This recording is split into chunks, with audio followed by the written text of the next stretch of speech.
Welcome, friends, to a moment of profound reflection and empowerment.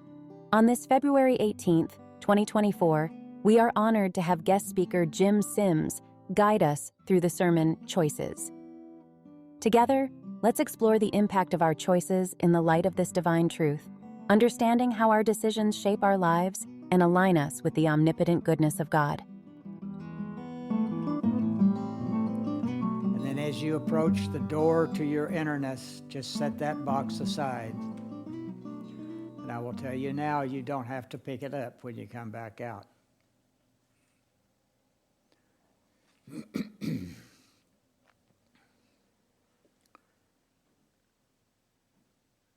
Go in through the door, make yourself comfortable, allow yourself to experience that light of love that is there.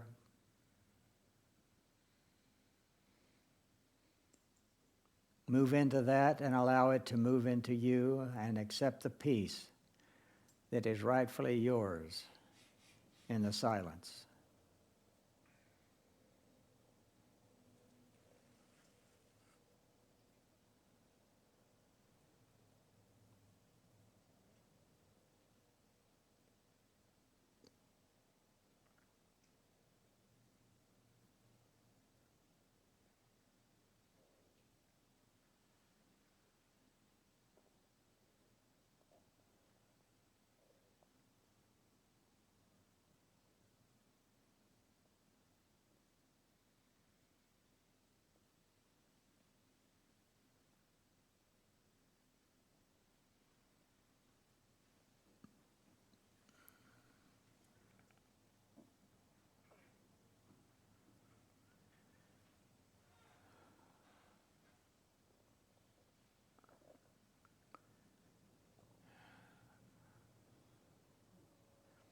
Take another deep in-breath.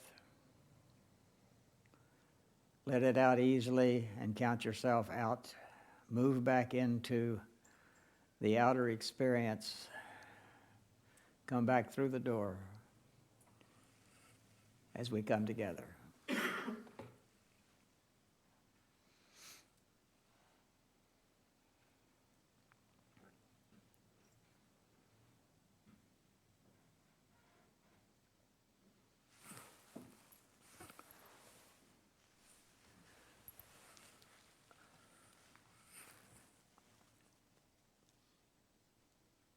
Nope. Oh, yeah, that's right.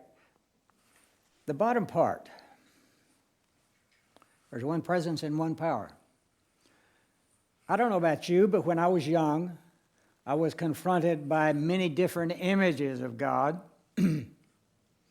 many different ways of understanding God, and many different experiences. A lot of them were negative feelings. A lot of them were fear. A lot of them were come down, kneel at the altar. I knelt at the altar several times and was saved and never did feel a whole lot different. But somehow I knew that there was something very important about this whole thing of being a spiritual being. I knew that there was something there that would be very helpful to me.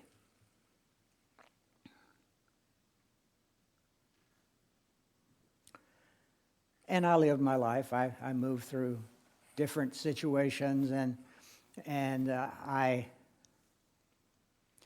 entered a marriage with a girl, immature, self-centered.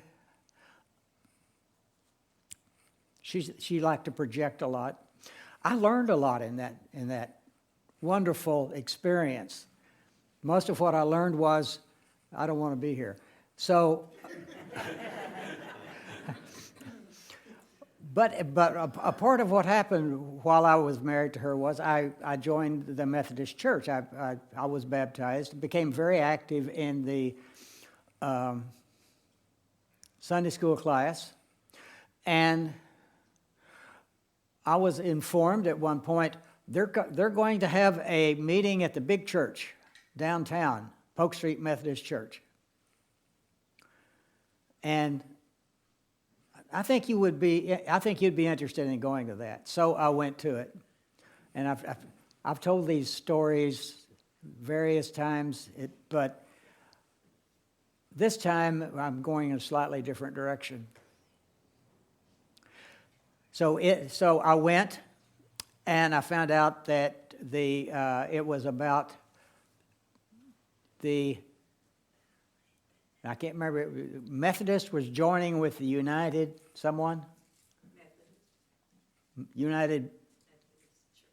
Brethren? Anyway, they were joining with them. The important thing was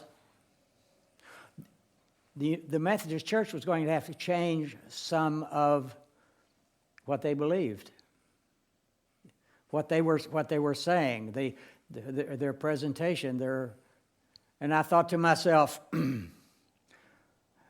I thought that it was black and white, and it's not something you could change just for convenience. Okay, so at that particular point, I said to myself, well, if these guys don't have it, I'm going to start looking around, and I'm going to find something better, something that is more secure. And I was probably about 23, maybe 24. And then my life kind of, that means it went down the hill. But I found through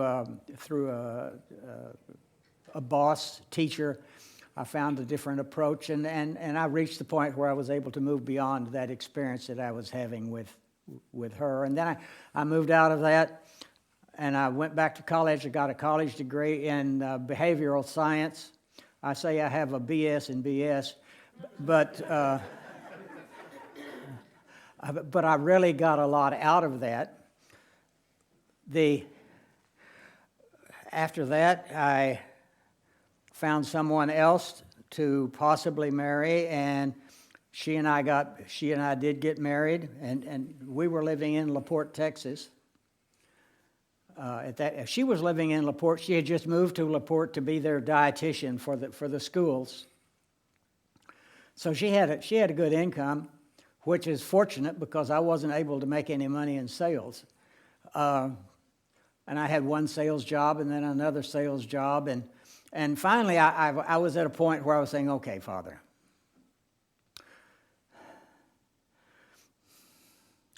that isn't working. But before that, I had found unity. The bottom statement there is the opening statement given at a lot of unity ministries. How many of you have used that one as an opening statement for a unity? I'd like to see a show of hands. Okay, so it's several. Okay, there is only one presence and one power in the universe and in my life, God the good, omnipotent. And I'm going to work with that idea a little bit because to me it's very central to unity.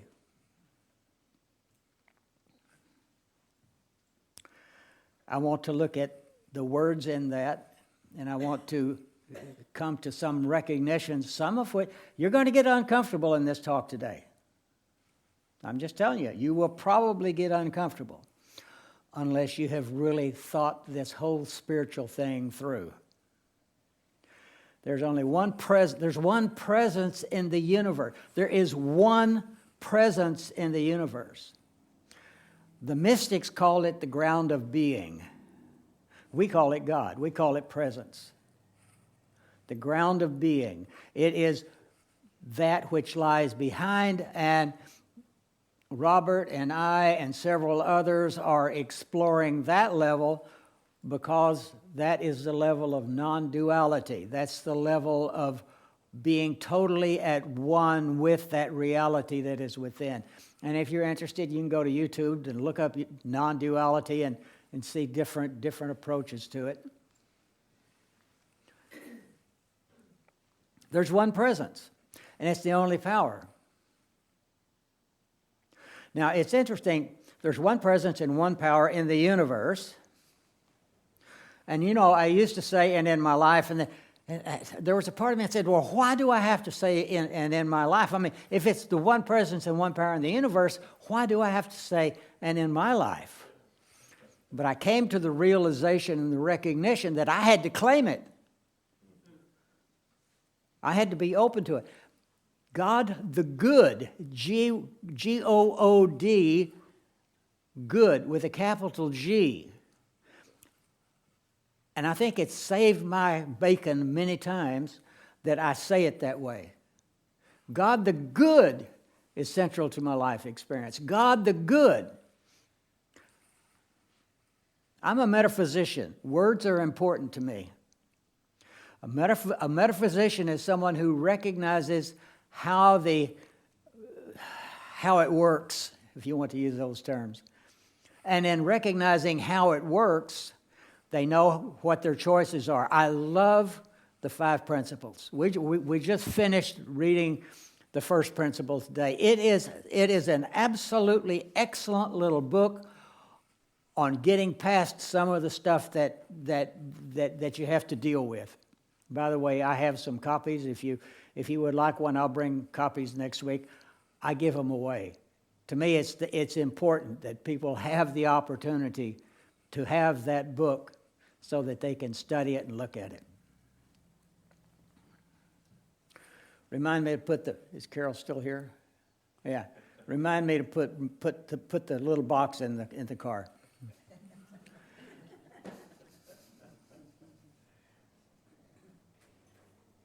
God the good, which means that the good is what we are affirming and claiming. Now, there are 2 aspects to affirmations.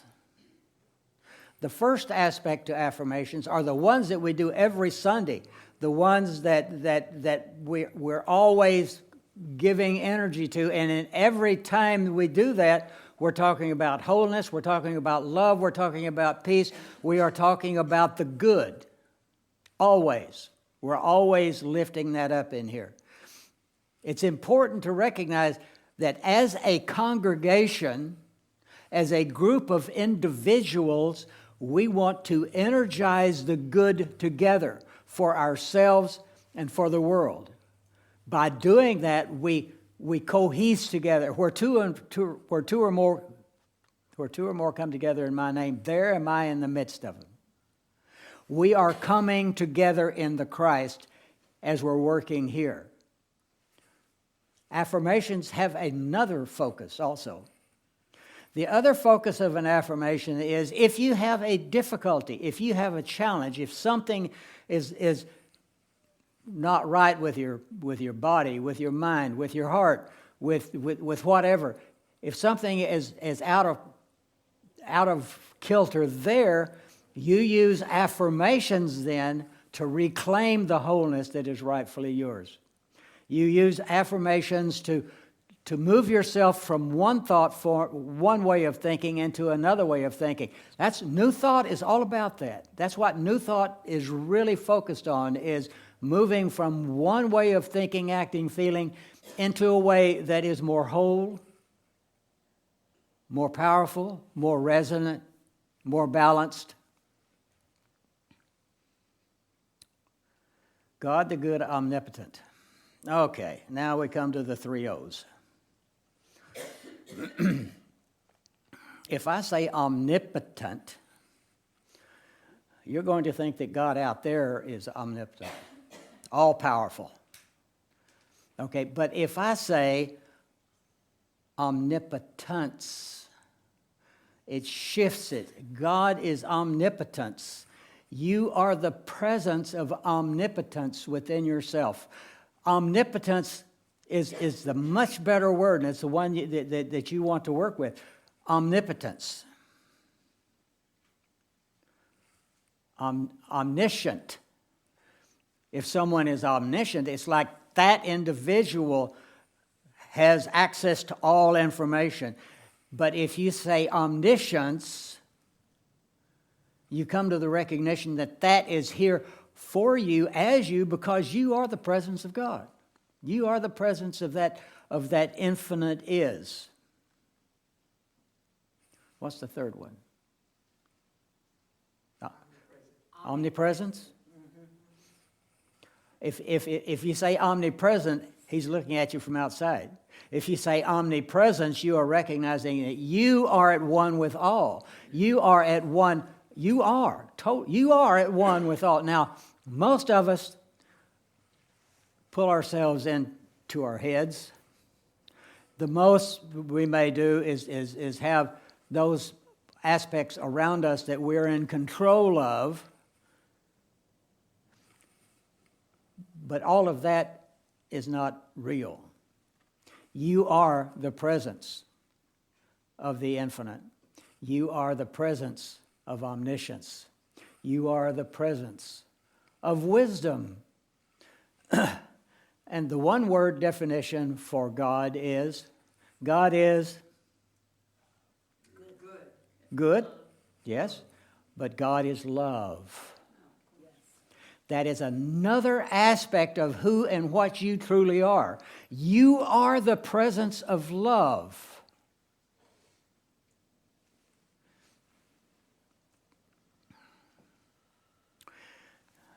There are some other things we work with, such as the source. You are at one with the source. You are at one with the Creator. Things are going to get a little hairy here, folks, because I'm about to change something for some of you, or at least have you confront it. Maybe you can change it later. God doesn't have a will, not as we think of a will. God is not willful, never has been, never will be. Anytime you have heard God will is X, it's because someone has laid something on that infinite isness and is projecting it. God's will is X. Okay? God doesn't have a will. God has a nature which is oneness, love, peace, all knowledge, all good right now. So I want to talk for a moment about being around someone who is negative or limited, experiencing that. So what are you going to lift up? What are you going to energize? What are you going to give your energy to? Fighting against? No, don't go there, because we know what we resist persists. If you're judging, you are setting yourself up for being judged by exactly the same parameters that you're putting out there. No. If you say, I have this whole life spectrum that is really screwed up, how could I possibly just have the good come in? Well, just have the good come in. When you choose to go in a direction that is different from what your life has gone in before, it's simply a choice. Energize what you love and allow the other to be what it will be. Allow it to die on the vine. Allow it to go ahead and progress. It's all God. This is difficult to understand.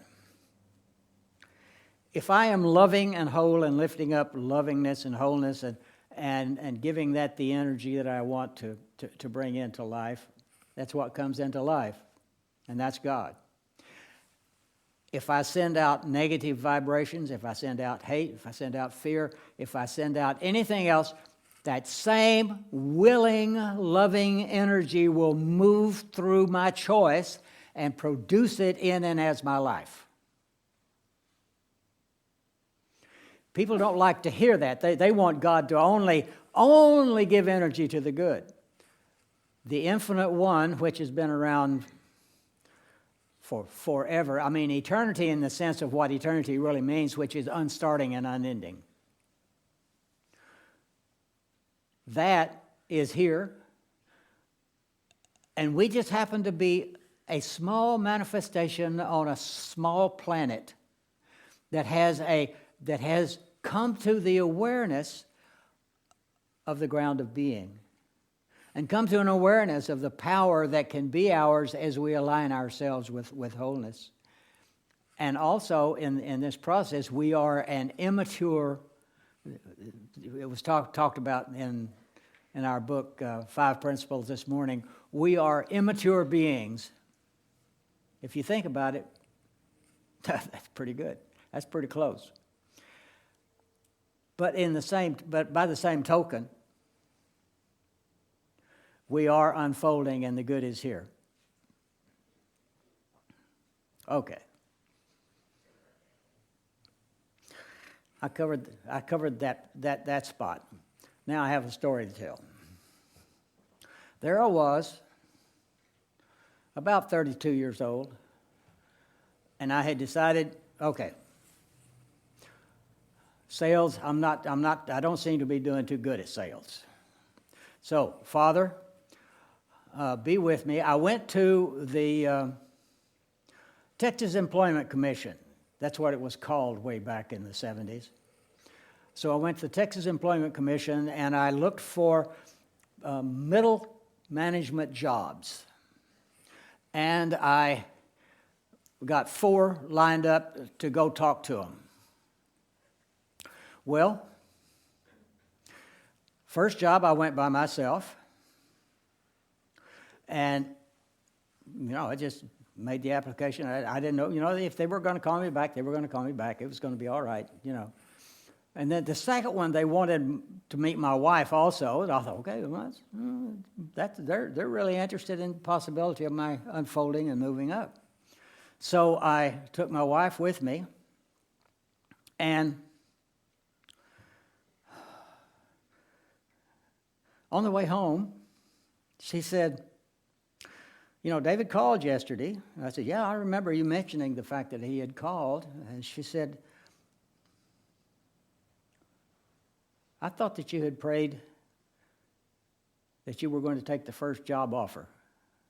And that's the way you were going to know, that's the way your guidance was going to work. I had spent several hours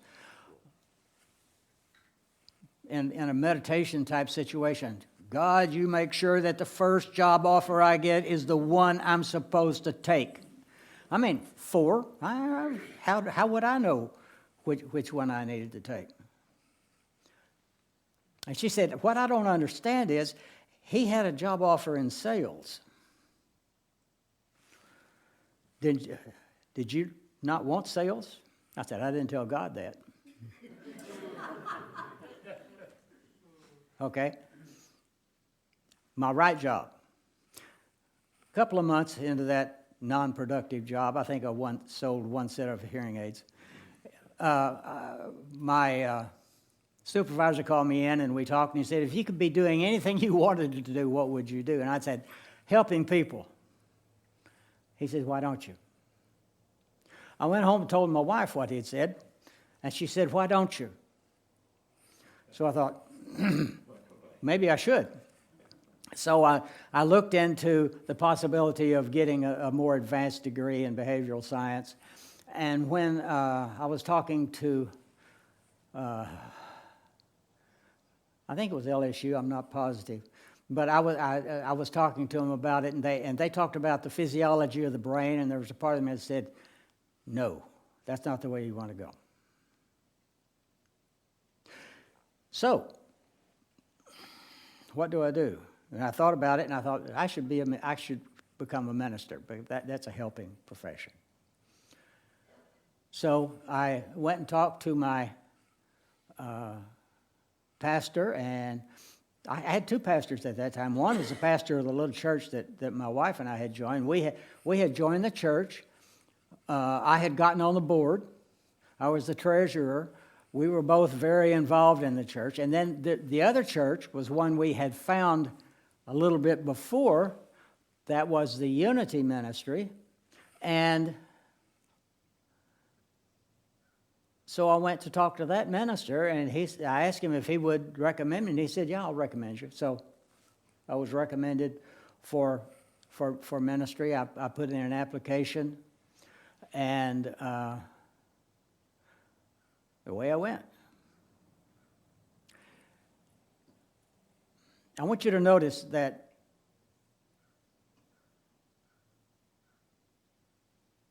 I put forth, I wanted to be in my right place. And then it came about. When you are willing, then the good will come to you. That which is of your consciousness will come to you. I was a couple of stories. One is John was talking to us and said that when he was introduced to Unity, he was in sales, and so he decided he was going to see if this worked. So when he got back to his office, he took his daily calendar. You know these little flip pages? This is long before anything we have now. But you know how you had a single day, and you flip it. So he went down 2 or 3 months, and he wrote in how much money he wanted to earn by that date. And then he forgot it. Then he just went about doing his thing, what needed to be done. When he came to that date, when he flipped it over and he looked at it and he did his calculations, he found out that's what he had earned. That was the individual I talked to about becoming a minister. John Rankin, the minister at University of Houston at that time. It works. Now you have to be really careful. I'm going to repeat a couple of stories that I like to tell. One of the stories I like to tell is another minister at Unity who Bill Fisher, who was actually the head of the school there. He was talking about he had reached a point where he thought it was time for him to get a Cadillac. I've told this story several times. So what he did was he looked out his window at his Chevrolet, his nice green Chevrolet, and he stretched it out and reformed it. And he did this on a daily basis. It's almost like an affirmation if you want to think of it. So he stretched it out and then the day came, someone says, "There's a Cadillac. I know where you can get it. The price is great." The price was so great he couldn't pass it up, although it was green. Just like his Chevrolet. He hadn't changed the color of his Chevrolet. He wanted something different, but he hadn't made that change. All right? Don Ship. I love Don. He was in that other little congregation that I was working with. He had two different things that I thought, 3 things that were unique. One was that he distributed these Bibles that you get in motels and so on. What are they called? The Gideons. He was a Gideon, and so that was a part of his thing. And but he had 2 stories that told me that things were needed to be looked at. One story was, he said when God wanted him to do something and he wasn't paying attention, he'd get hit over the head. One time a hammer fell and hit him on the head, and another time a tent camper collapsed on him when he had gotten the word that he should be doing something, and he had just put it off because he was involved in his mundane life. He got hit on the head twice. Would God do that? There are people who would say, who dislike the idea that God would do that. But God, you see, he knew that God would get his attention. And he knew that getting hit over the head would get his attention. And once it had happened once, he was set up for it to happen again. When he was guided to do something and he chose to go a different direction. This infinite, active part of your being moves through whatever it is you're holding in your mind and heart. A lot of people don't like that. They want it to be all good. I mean, we're claiming that God is good here. Yes, we're claiming that God is good here because we are choosing to have God, the good, moving in and through our lives at all times. We are making a conscious choice to have God move through our lives at all times in a positive way. Another story I want to tell you is about Frank. Frank was one of my instructors at Unity, and one Monday he wasn't there. And when he came in on Tuesday, he said, okay, guys, I have a story to tell you. He said, this guy was going to talk to me about insurance on Saturday. I didn't want to talk to him about insurance, so I told him I was sick. So he got sick, and he was out Sunday and Monday, and got back Tuesday. Got to be careful what you ask for. You have to recognize what it is you're doing, and ultimately you have to learn how to clean out all of the garbage that's back there. You have to find a way. There are several different paths to do that. But in doing that, you will find the peace that is rightfully yours. God moves through our lives in wonderful, beautiful ways, including bringing the children in at just the right time. Thank you. Thanks, Jim.